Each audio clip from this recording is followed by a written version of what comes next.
during my high school days, college days, talagang sobrang ang dami kong pimples. Ang dami talaga, konting ano lang, puyat. Talagang may tutubuan na talaga ang tigyawat, ma-expose ako sa araw, yan, tapos ma-stress. Dati, mataba rin ako sa mga nakakilala sa akin ng elementary, high school, college days. So, galing ako sa mataba. Alam na nga natin, pag mataba sa school, laging binubuli, di ba? So, parang I took it as a challenge na kailangan kong pumayat. Nag-workout na ako dati, pero hindi ganun kabilis yung result. Lahat na trinay ko, lahat ng facial wash, lahat na, pati yung yellow nga, pinanghihilamos ko na minsan para mag-close yung pores, pero walang effect, wala talagang effect. At first, I try yung Kojic, kasi sabi nga yung Kojic, para yun sa mga oily ang skin, sa maraming pimples. So, trinay ko siya, naghilamos ako, nakakatuwa kasi effect niya para talagang diamond peel. 3 days lang, makikita mo, tuyo na yung pimple, gano'n na. Tapos, nung lumabas yung new product line, which is yung Lopolan, yun, sinubukan ko. Yung pinaka-favorite ko yung facial foam. Kasi hindi siya mahapdi. So, tapos mild lang siya. And then, yung protection sa sun, meron na rin. Yung BB cream. Maganda sa face. Minsan nga, natuwa ako kasi hindi naman ako Koreano. Napagkakamalan ako Koreano dahil sa skin ko. Minsan napagkakamalan din akong Japanese dahil sa skin ko.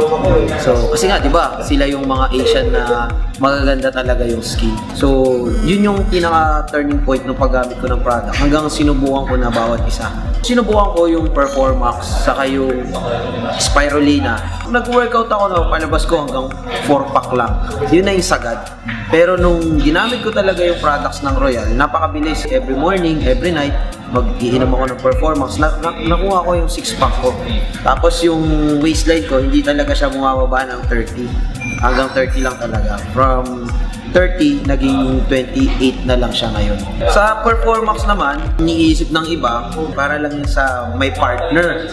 Okay? Actually, hindi. Kasi yung Performax, ina-enhance niya yung hormone ng pagkalalaki.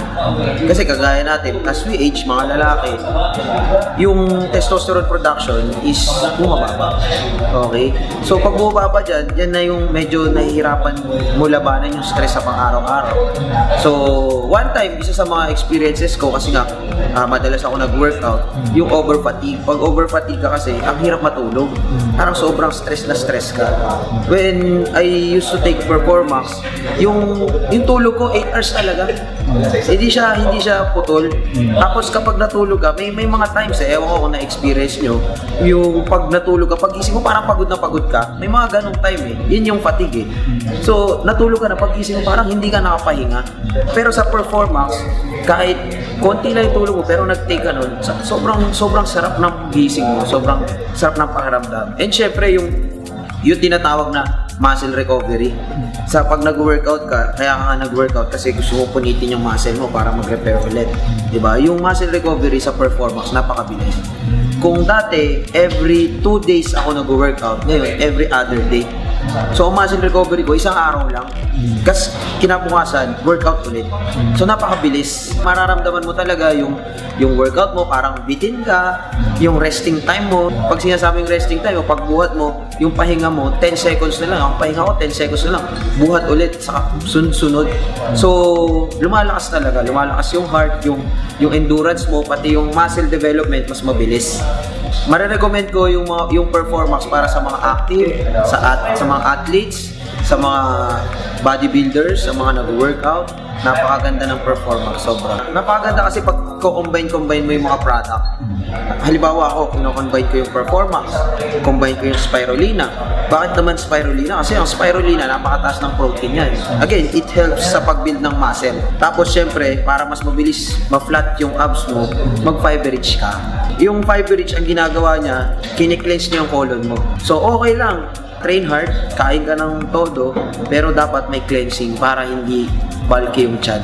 Sa'yo pa lang, kahit hindi ka na magsalita, ito ginagamit mo, hindi na nilang tatanong sa'yo kung effective, kasi effective talaga.